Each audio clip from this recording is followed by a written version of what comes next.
Now, let me bring in our next guest on this topic. It's Kazem Abu Khalaf. He is a communications specialist at UNICEF, and he joins us live from occupied East Jerusalem. Mr. Khalaf, thank you so much for taking the time to talk to us.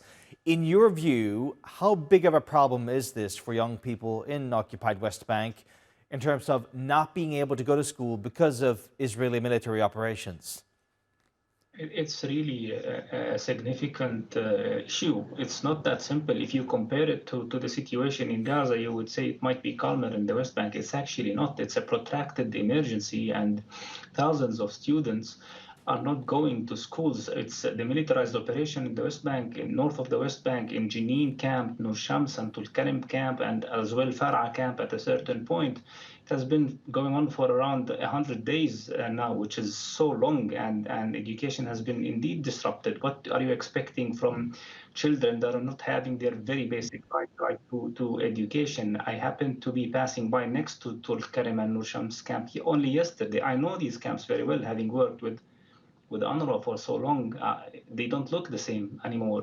The streets are bulldozed totally to a depth of maybe 150 centimeters. The landscape of the camps have changed. And all of this is happening while children that used to be living in that camp and going to the schools in that camp are seeing this. There is no sign of life. And you can't even get closer to it. And they're watching everything. The best thing we can do for children is to make sure that they get their right of education. Otherwise, we're going to be expecting a very dark future, I would say. What kind of future is that? Well, if you don't give them the right to education, there are always environments that would attract them for something that wouldn't be good for any party at all, neither for Palestinians, for Israelis. It's just common sense, right? They simply have the right to education.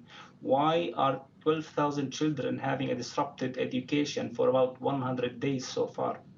No less than, in one of our statements, we said no less than probably 100 schools have been affected by all of these militarized operations. And the problem is that it's not ending. It's actually ongoing. And we, on the other hand, we have only statements by the official level on the Israeli side saying that they're there to stay, as in the camps. So what about the children's, remote education sometimes work, other times it doesn't work. And you have to focus more on face-to-face education, especially for the little ones from grade 1 to grade 4.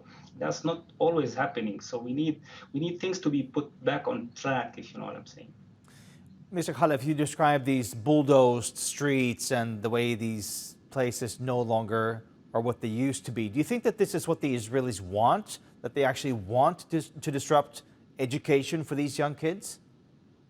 This comes as the militarized operation continues. I see that the Israeli could use a bit of calming down and just taking one step backwards and looking into what's happening, and maybe probably trying to see things on the longer term with the children. This cannot continue. If we are seeking stability and calm, that this is definitely not the right way to get it. Militarized operation will only take us from one circle of tension to another circle of tension.